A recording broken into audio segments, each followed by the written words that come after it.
আমি আপনাদেরকে এইটাই রিকমেন্ড করব যে মালদ্বীপে আসলে অবশ্যই আপনি লোকাল আইল্যান্ড হিসেবে হুলুমালে আসবেন, এবং হুলুমালে যদি আসেন তাহলে সেন্ট্রাল পার্কে আপনার অবশ্যই আসা উচিত।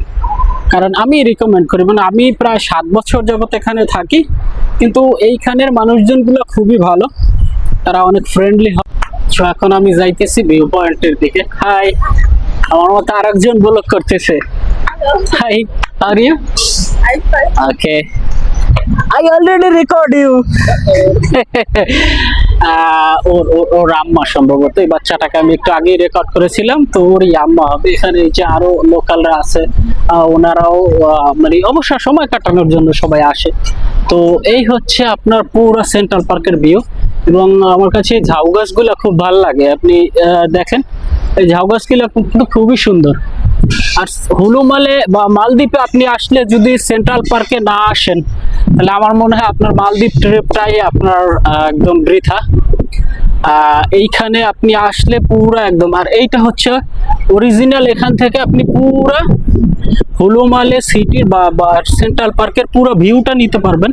আমি এখান থেকে আপনাদেরকে দেখাবো।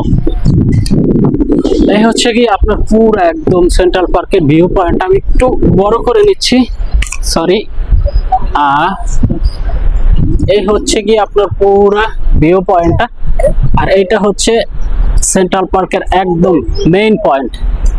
এখান থেকে আপনার সবটা দেখা যায়। একটু ব্যাক ক্যামেরা দিয়ে নিচ্ছি, তাহলে আপনারা ভালোভাবে দেখতে পারবেন একদম পাখির চোখে। এই হচ্ছে আমাদের সেন্ট্রাল পার্ক। আপনার স্বপ্নের মালদ্বীপে ঘুরতে আসার একদম, এইটা কিন্তু আপনার একদম মেইন সিটির মধ্যে। মালদ্বীপের সবচেয়ে ফেমাস যে সিটিটা সেটা হচ্ছে হুলুমালে, আর এই হুলুমালে সিটির একদম মেইন আপনার বলতে গেলে হার্ট হচ্ছে সেন্ট্রাল পার্ক। তো এই সেন্ট্রাল পার্ক আপনি দেখেন, চারপাশটা দেখলে মনে হবে যে আপনি জাস্ট মানে ফিল করতে পারবেন যে আসলে এইখানে না আসলে আপনি অনেক কিছু মিস করবেন। মালদ্বীপের যারা অ্যাটলিস্ট লোকাল আইল্যান্ডের, রিসোর্ট তো অন্য সিস্টেম, রিসোর্টের আপনার সৌন্দর্যর অন্য সিস্টেম। তো রিসোর্টের সৌন্দর্য ছাড়া যারা লোকাল আইল্যান্ডে ভ্রমণ করেন বা যারা ক্যাপিটালে আসবেন, তারা আমার মনে হয় এই জায়গাটা আসলে স্পেশালি সাজেস্ট করব এই জায়গাটা। তো এখান থেকে এখন আমরা নিচের দিকে যাব। তো চলুন এইটা থেকে আস্তে আস্তে আমরা নিচের দিকে যাই। আমি এখন আস্তে আস্তে নিচের দিকে যাচ্ছি। এই যে আমি আপনাদেরকে দেখাইলাম, এটা কিন্তু আপনার সেন্ট্রাল পার্কের একদম মেইন যে ভিউ পয়েন্টটা যেটাকে বলে, এখান থেকে পুরো ভিউটা আপনি কভার করতে পারবেন। এইদিকে রেসিডেন্সি এরিয়া, এইদিকে হচ্ছে আপনার এই বিল্ডিংটা হচ্ছে সবচাইতে আপনার ফেমাস বা ভিআইপি বলে যেটাকে রেসিডেন্সি। এটা হচ্ছে পুরো একদম রেসিডেন্সি এরিয়ার পাশে। এদিকে আরো নতুন নতুন ভবন উঠতেছে। তো সর্বোপরি সাথে ওইভাবে কোনো প্রকারের রেসিজম বা ইটি নাই বললেই চলে। এদের কাজ হচ্ছে এরা এদের মতো করে চলে, এবং ফরেনাররা আসে, আমরা যারা এক্সপার্ট কাজ করি তারাও এখানে যার যার মতো করে সময় স্পেন্ড করে, ঘুরে ফিরে দেখে। আপনি এইদিকে দেখেন প্রচুর পরিমাণ কিন্তু লোকাল আকাটা দেখেন, বাচ্চারা এই যে এইদিকে বাচ্চারা দৌড়াদৌড়ি করতেছে, মানে একদম একটা অন্যরকম পরিবেশ। আর এইখানে ফ্রাইডেতে আসলে তো আপনি জাস্ট ভাই, ফ্রাইডের ভাইবে আলাদা, ঠিক আছে। এই পুরো জায়গাটা মানুষে একদম পরিপূর্ণ থাকে, ঠিক আছে।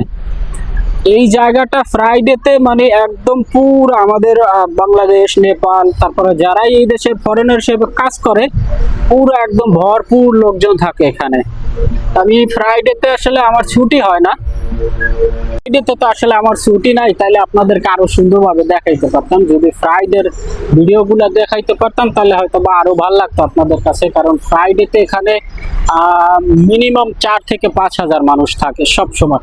আপনার একদম পুরা দিনের আপনার মানুষজন যারা আসে তাদের ক্লান্তি দূর করার জন্য এখানে। এবং এই জায়গাটা আমি স্পেশালি গভর্নমেন্টকে খুবই আমি মানে ধন্যবাদ দেই যে তারা তাদের দেশের মানুষের অবসর যাপনের জন্য যে পরিকল্পনা সেইটা তারা খুব সুন্দরভাবে করছে।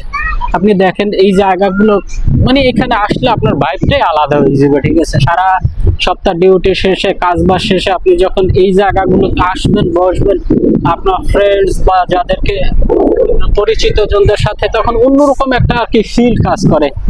যেটা আসলে আমরা তো বিনোদন বলতে হালকা কিছু বুঝি, আমাদের তো ভাই বিনোদন খুঁজে নিতে হয়, কিন্তু তার মধ্যে এই জায়গাটা আমার কাছে খুবই ভালো লাগে এবং আমি সাজেস্ট করব পার্সোনালি যারা মালদ্বীপে আসবেন ঘুরতে তারা এইখানে আসবেন অবশ্যই। এবং এই জায়গাটা কি বলবো, জাস্ট ওয়াও। তো আজকের ভিডিও এই পর্যন্তই, আশা করি আপনাদের ভালো লাগছে, আর আমি আরো চেষ্টা করব আপনাদেরকে দেখানোর জন্য বিভিন্ন জায়গা ঘুরে ঘুরে। ততদিন সবাই ভালো থাকবেন, সুস্থ থাকবেন। আসসালামু আলাইকুম।